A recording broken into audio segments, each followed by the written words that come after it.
Bonjour à tous, Maxime Blouin ici de la Ligue de hockey junior majeur du Québec. J'ai le privilège d'avoir avec moi aujourd'hui le récipiendaire du trophée Michael Bossy 2020 et le meilleur espoir professionnel en vue de la prochaine séance de sélection de la Ligue nationale de hockey, Alexis Lafrenière. Alexis, comment ça va? Ça va bien, toi? Ça va super bien, merci beaucoup. Premièrement, au nom de la Ligue de hockey junior majeur du Québec, félicitations pour avoir remporté cet honneur. Merci beaucoup. Alexis, tu as accepté gentiment de répondre à quelques questions de nos partisans, alors commençons immédiatement. La première question est en relation avec la pandémie actuelle et provient de Kevin Tremblay de Québec. Il te demande de quelle façon la pandémie vient changer tes habitudes. Je pense que c'est sûr que c'est très différent de ne pas pouvoir trop sortir de chez moi. J'étais habitué d'aller soit au gym ou à l'aréna pour pratiquer. Puis là, c'est plus restreint, mais je peux m'entraîner chez moi au moins. Je suis chanceux. J'ai été chercher de l'équipement à mon gym au début de la quarantaine. Fait que je peux vraiment m'entraîner chez moi. J'ai tout ce qu'il me faut. Puis sinon, j'essaie de passer le reste de mes journées en faisant peut-être des petits jeux de société avec ma famille, jouer aux cartes, des choses comme ça. Fait que c'est sûr que c'est différent, mais je pense qu'on s'adapte puis on fait avec. Là. Toujours en relation avec la pandémie, José Jobin, d'après un de tes fans à Rimouski, te demande est-ce que tu crois pouvoir revenir à Rimouski pour que tes fans puissent t'applaudir une dernière fois? Ouais, je pense que quand la pandémie va être finie, on avait prévu de retourner à Rimouski, c'est sûr, retourner chez ma pension, les revoir. Puis je pense que ce serait vraiment le fun encore de revoir les partisans de l'Océanique. Puis c'est sûr que ça n'a pas fini comme on voulait. Fait que je pense que ce serait le fun de les revoir puis de passer un peu de temps à Rimouski.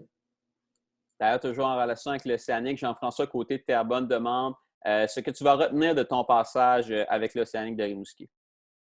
Je dirais, je pense que toute l'organisation était vraiment spéciale, vraiment ça coche, je peux dire. Puis, que ce soit les partisans qui ont vraiment été, qui nous ont vraiment supportés, que ce soit les entraîneurs, mes coéquipiers ou toute l'organisation, la famille Tanguay, je pense que tout le monde m'a vraiment aidé. Puis, ma pension aussi qui m'a vraiment bien accueilli. Puis, pour 3 ans, j'ai pu vivre là. Puis, je me sentais vraiment comme chez moi. Fait que je pense que tout ce qui vient avec l'Océanique, c'est vraiment de première classe. J'ai une question intéressante d'Émile Lacroix de La Tuque qui veut savoir que dirais-tu à quelqu'un qui rêve de jouer dans la LHJMQ un jour? Je pense que c'est vraiment de croire en ses rêves puis de travailler pour. Je pense que avec une bonne éthique de travail, je pense qu'on peut accomplir beaucoup de choses. Puis c'est sûr que c'est une très bonne ligue de hockey, là, la GMQ, mais je pense que il y a beaucoup de joueurs qui peuvent l'atteindre s'ils travaillent très fort. Puis je pense que c'est juste de vraiment croire en ses rêves et croire en soi. Là. Excellent. Je m'en vais avec une autre question que je trouve quand même intéressante. Danny Bolduc de Saguenay te demande quel est le meilleur joueur que tu aies affronté dans la LHJMQ? Je dirais dans la LHJMQ, Vitaly Abramov, je pense, il était vraiment dominant. Puis c'était vraiment un joueur qui m'a impressionné. J'ai joué contre lui quand j'avais 16 ans. Puis ça a été vraiment un joueur comme j'ai dit, qui m'a impressionné et qui était capable de vraiment changer les matchs. Là. Toujours dans le terme de l'adversité un peu. Aurélie No-Lafrenière aimerait savoir qu'est-ce qui a été le plus dur pour toi dans ton parcours jusqu'à maintenant?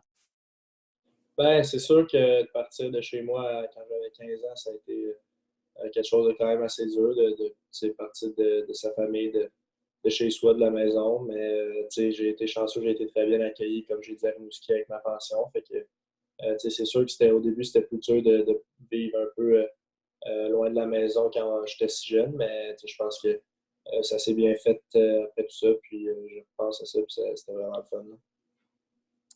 Petite question de la Gaspésie maintenant. Guillaume Poirier de Passe-Pied-Bac te demande une question que je trouve assez difficile. Si tu avais à compléter ton trio, qui prendrais-tu? Donc, un ancien joueur de la LNH puis un joueur qui joue présentement dans la LNH. Je dirais, avec Patrick Kane, c'est sûr que ce serait un bon allié avec moi. Tu sais, comme j'ai dit, c'est mon joueur favori, puis un peu mon idole. Puis au centre, je pense que c'est dur de passer à côté Wayne Gretzky, d'un ancien joueur. Fait que je pense qu'avec Gretzky et Kane, ce serait une ligne quand même assez plaisante à jouer avec. As-tu eu la chance que tu as eu la petite conversation avec Wayne Gretzky de lui glisser ce beau compliment-là? Non, je l'ai pas dit, mais je pense que il doit peut-être le savoir que c'est le meilleur joueur de tous les temps, peut-être. Fait que, ce serait vraiment le fun de pouvoir jouer avec lui, c'est sûr. Et une dernière petite question là, en français avant qu'on termine ce bloc-là. Pierre-Yves Asselin de Québec te demande comment appréhendes-tu le repêchage de la LNH? As-tu un petit stress qui est installé depuis quelques semaines? Ben, c'est plus que je pense que je suis très excité de pouvoir vivre le repêchage. Puis, on ne sait pas encore ça va être comment, puis ça va être où, mais c'est sûr que c'est excitant. Puis, je pense que de pouvoir vivre ça avec ma famille, ça va être vraiment le fun. Puis, j'attends vraiment ce moment-là depuis quand même longtemps. Fait que, je pense que c'est sûr que ça va être très plaisant. Excellent. Fait que voilà, Alexis, c'est ça qui complète notre segment en français. Merci beaucoup d'avoir participé à cet exercice, d'avoir pris le temps de répondre aux questions de nos excellents partisans de la LHMQ. Merci à tous ceux qui ont envoyé leurs questions. Faites attention à vous, restez en sécurité et surtout respectez les consignes. On se revoit très bientôt. Ciao!